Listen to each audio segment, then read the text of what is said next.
Ladies and gentlemen, hey, hi, how you doing? Welcome back to the channel. Thank you so much for stopping by. We just got some new reports on a Battlefield, what to expect with Battlefield 6 coming up here in the near future. Some interesting news. Maybe some concerns have risen up here and there recently, which is unfortunate because I think so far the general consensus is that Battlefield has a wide open opportunity right now. Call of Duty is in a very rough state with Black Ops 6. There's not a ton of hype going into Black Ops 7, so there is a very wide open door for Battlefield to come in and potentially have a really solid launch if they can nail things right out of the gate. I think Battlefield at this time, especially with its core audience, is at the point where they have had a lot of chances and they've also flopped in a lot of situations, especially at launch. You look back to 2042, for instance.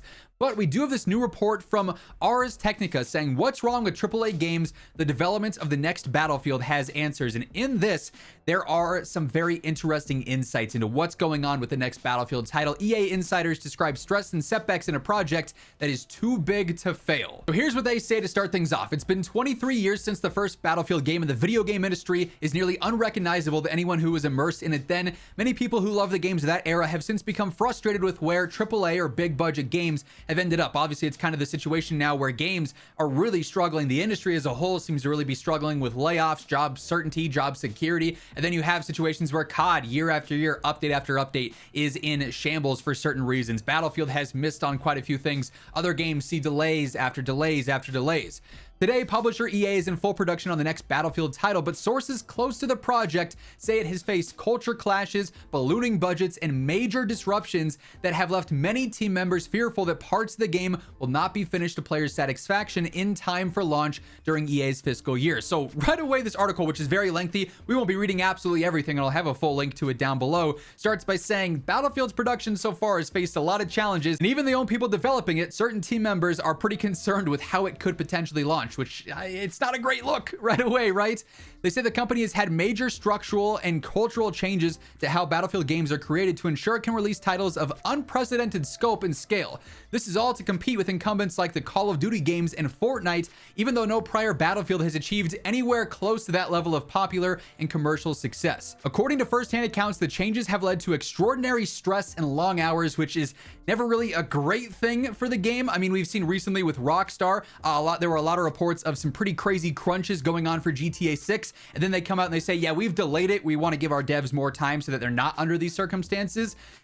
Typically, if you're working constantly crazy hours, crazy overtime, you're rushing things, and that could lead to more problems with launch.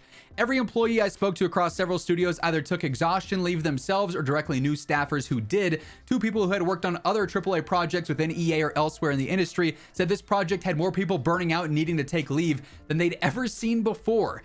Each of these sources I spoke with shared sincere hopes that the game will still be a hit with players, pointing to its strong conceptual start and the talent, passion, and pedigree of its development team. Whatever the end result, the inside story of the game's development illuminates why the medium and the industry are in the state they are today. Bit of contextualizing here, early 2010s BF4, BF3 expanded the franchise audience more directly to compete with COD, the heavier hitter at the time, developed primarily by EA-owned Sweden-based studio DICE. The Battlefield games mixed the franchise's promise of combined arms warfare and higher player counts with Call of Duty's faster-paced accessibility. BF3, BF4, those sort of games also had decent success at the time. You look back at the golden age of Battlefield, Bad Company 2, things of that nature really hit well with the community. This was the golden age for Battlefield. However, Battlefield 5 launched to a mixed reception, and EA began losing players' attention in an expanding industry. And of course, that was then followed by MW 2019 Warzone, which really blew Call of Duty back up in a time where it was kind of plateauing and not doing that great with advanced movements, and then World War II, and then Black Ops 4 and everything.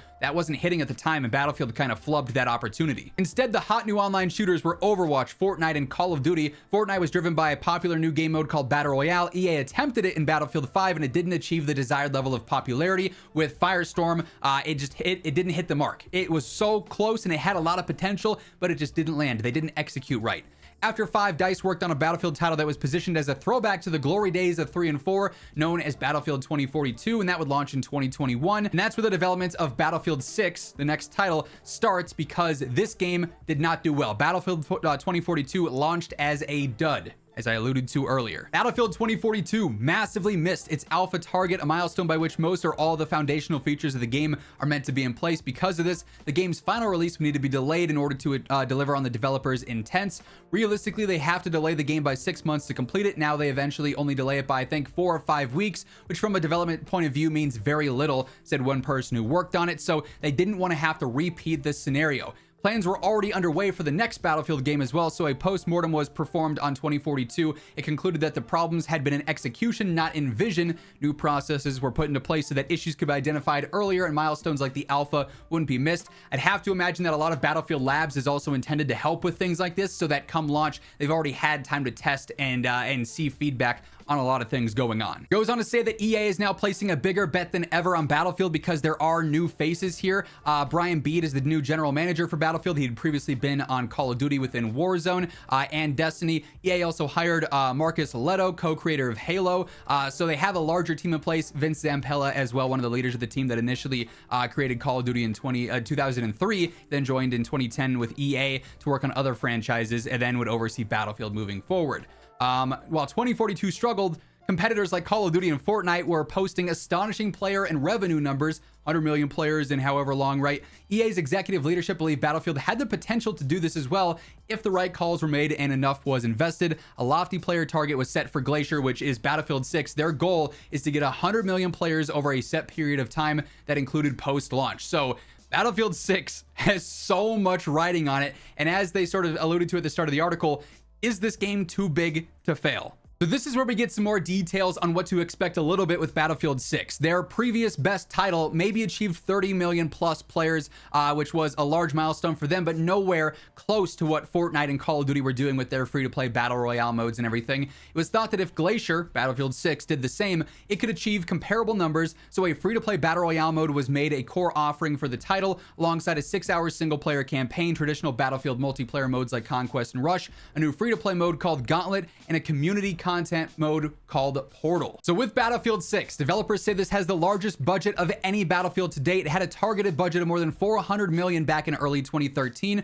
which is already more than the originally planned one at the start. However, major setbacks significantly disrupted production. More on that in just a moment. Hundreds of additional developers were brought in on Battlefield 6 from various EA-owned studios to get things back on track, significantly increasing the cost. Multiple team members with knowledge of the project's finances told me that the current projections are now well north of 400 million. Again, is this too big to fail? There's also a lot of skepticism going on within the developer systems themselves. Despite the big ambitions of the new leadership team and EA executives, very few people working in the studios believed the 100 million player count target was achievable. Many of those who had worked on Battlefield for a long time at Dyson Stockholm were particularly skeptical.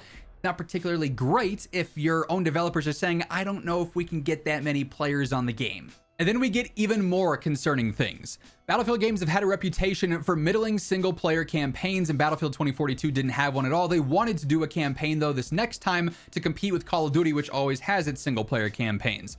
The studio worked on a campaign for about 2 years while it was also scaling and hiring talent to catch up the established studios within the Battlefield family. It did not work out. In February 2024, Ridgeline was shuttered. Halo luminary Marcus Leto left the company, and the rest of the studios were left to pick up the pieces. When a certain review came up not long before the studio was shuttered, Glacier's top leadership were dissatisfied with the progress they were seeing, and the call was made. Sources and EA teams outside Ridgeline told me that there weren't proper check-ins and internal reviews on the progress, obscuring the true state of the project until the fateful review. On the other hand, those closer to Ridgeline described the situation in which the team couldn't possibly complete the objectives, as it was expected to hire and scale up from zero while also meeting the same milestones as the other established studios. They kept reallocating funds, essentially staff months out of our budget, one person told me, and we're sitting there trying to adapt to doing more with less. So just a really not great situation.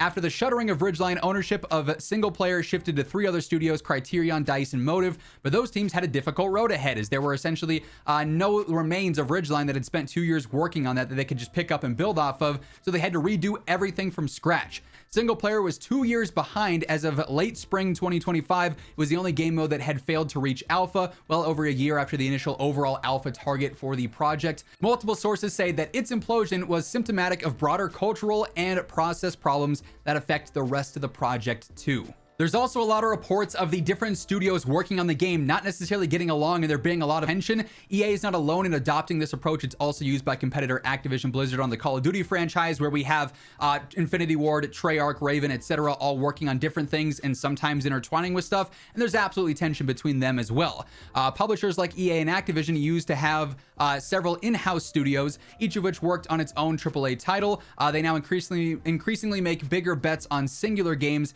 as a service offering, with several of their studios working in tandem on a single project, the COD HQ essentially.